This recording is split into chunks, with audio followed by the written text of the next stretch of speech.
ফয়সাল যেমনটা বলছিলেন যে এক সপ্তাহের ব্যবধানে কিন্তু আসলে পেঁয়াজের দামটা প্রায় হুড় করে বেড়ে গিয়েছে। আমি যদি আজকের বাজার পরিস্থিতিতে আপনাকে জানাই যে সকালে এসেই কিন্তু আমরা দেখতে পেরেছি যে পেঁয়াজের বাজারে বলা যায় যে আগুনই লেগে আছে। প্রতি কেজি বিক্রি হচ্ছে 110 থেকে 120 টাকায়, যেখানে গত সপ্তাহে এই পেঁয়াজের দাম ছিল 75 থেকে 80 টাকা কেজিতে, সেখানে প্রায় এক সপ্তাহের মধ্যে 30 থেকে 40 টাকা কেজিতে বেড়েছে।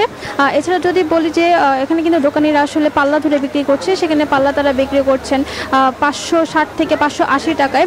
ক্রেতাদের সাথে কথা বলে যেটা জানা গেছে, ক্রেতারা বলছেন আসলে যে এই হুট করে এরকম দাম বাড়তি হওয়ায় কিন্তু তাদের জন্য বেশ খানিকটা ভোগান্তির মধ্যে দিয়ে যেতে হচ্ছে। ফলে যেখানে আগে তারা বাজারে আসলে 5 থেকে 10 কেজি পেঁয়াজ কিনে নিয়ে যেতে পারতেন, সেখানে এখন তারা 2-3 কেজি করে পেঁয়াজ কিনে বাড়ি ফিরছেন। এছাড়া যদি আজকে সবজি বাজারের কথা বলি, শীতের আগাম সবজি বাজারে উঠলেও শীতকালীন সবজির দাম কিন্তু প্রায় বেড়েই চলেছে। আজকের বাজার দরে আমি যদি আপনাকে বলি যে সিম গত সপ্তাহে বিক্রি হয়েছিল 80 টাকা কেজিতে, সেই সিম এই সপ্তাহে বিক্রি হচ্ছে 110 থেকে 120 টাকা কেজিতে। এছাড়া ফুলকপির দাম বেড়েছে প্রতি পিসে 10 টাকা। কাঁচামরিচের দাম 400 টাকা থেকে গত সপ্তাহে যেখানে 140 টাকায় নেমে এসেছিল, সেই কাঁচামরিচে এই সপ্তাহে বিক্রি হচ্ছে 160 টাকা কেজিতে। বরবটি বিক্রি হচ্ছে প্রায় 80 টাকা কেজিতে।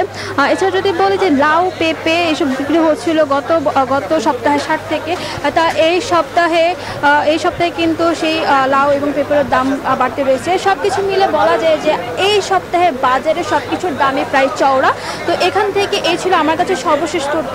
এখন নরসিংদীর বাজার পরিস্থিতি জানতে আমাদের সাথে যুক্ত আছেন আমাদের সহকর্মী হৃদয়। জানাবেন সেখানকার বাজার পরিস্থিতি কেমন।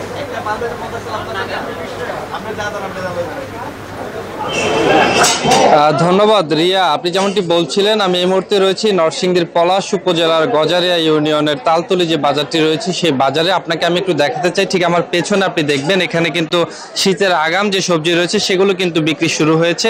যেমনটি দেখেছি, এক সপ্তাহের ব্যবধানে কিন্তু এখানে সবজির দাম কিছুটা বেড়েছে। ফুলকপি বিক্রি করা হচ্ছে 50 থেকে 60 টাকা করে। একই সাথে অন্যান্য যে সবজি রয়েছে, টমেটো বিক্রি করা হচ্ছে 100 থেকে 120 টাকা করে, মূলা বিক্রি করা হচ্ছে 60 থেকে 70 টাকা করে, এবং অন্যান্য সবজি কিন্তু এখানে বাজারে বিক্রি করা হচ্ছে। আমরা যদি একজন বিক্রেতার সাথে কথা বলি, কোনটা কত করে বিক্রি করছেন? আসসালামু আলাইকুম। সবজি আগের তুলনায় 5-10 টাকা বেশি আছে বাজারে। এখন আমরা ফুলকপি বিক্রি করছি 50 থেকে 60 টাকা, পুঁই শাক বিক্রি করছি 20 থেকে 30 টাকা, লাল শাক 10 থেকে 15 টাকা, ঢেঁড়স 60 থেকে 80 টাকা, আপনার তাল বেগুন আছে 80 থেকে 100 টাকা, শসা আছে 50 থেকে 60 টাকা, লেবু আছে 50 থেকে 60 টাকা, কচুরছড়ি আছে আপনার 40 থেকে 50 টাকা। এই আর কি সবজির বাজার মূল্য। আর আলুর বাজার আছে আপনার আগের সপ্তাহে ছিল 20 টাকা কেজি, আজকে হলো আপনার 25 টাকা কেজি।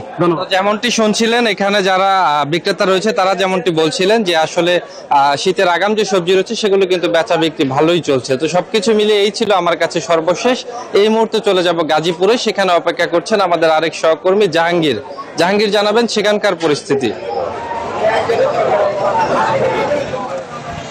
ধন্যবাদ হৃদয়। আসলে আপনি যেমনটি বলছিলেন, আমি রয়েছি গাজীপুরের একটি বাজারে, হাইনাল বাজারে। ঠিক সকাল 6টা থেকে কিন্তু আসলে এই বাজারটি শুরু হয় এবং প্রান্তিক যে কৃষক রয়েছে তারা কিন্তু এই বাজারেই বিভিন্ন প্রকার সবজি, সেই সবজি বিক্রি করতে কিন্তু আসেন। আসলে এই বাজারে যদি আমি একটু বলি যে অন্যান্য বাজারের তুলনায় এই বাজারে সবজির দাম একটু কম থাকায় সাধারণ যে ক্রেতা রয়েছে তারা কিন্তু স্বস্তিতেই ক্রয় করতে পারছে। এবং আমি যেটা দেখেছি, এই বাজারে পাইকার যারা রয়েছে তারাও কিন্তু এই বাজারে এসে সবজি ক্রয়, অল্প টাকায় সবজি ক্রয় করে অন্যান্য গাজীপুরের অন্যান্য বাজারে এবং ঢাকা সহ, রাজধানী ঢাকা সহ কিন্তু এই সবজি বিক্রি হয়।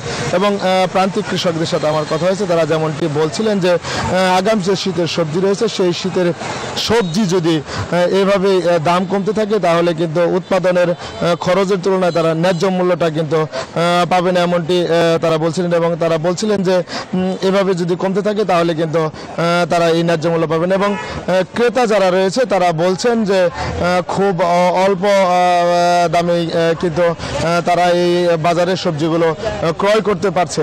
তো এই ছিল আমার কাছে গাজীপুরের আগাম শীতের সবজি বাজার। জাহাঙ্গীর, আপনাকে ধন্যবাদ আমাদের সাথে যুক্ত হবার জন্য।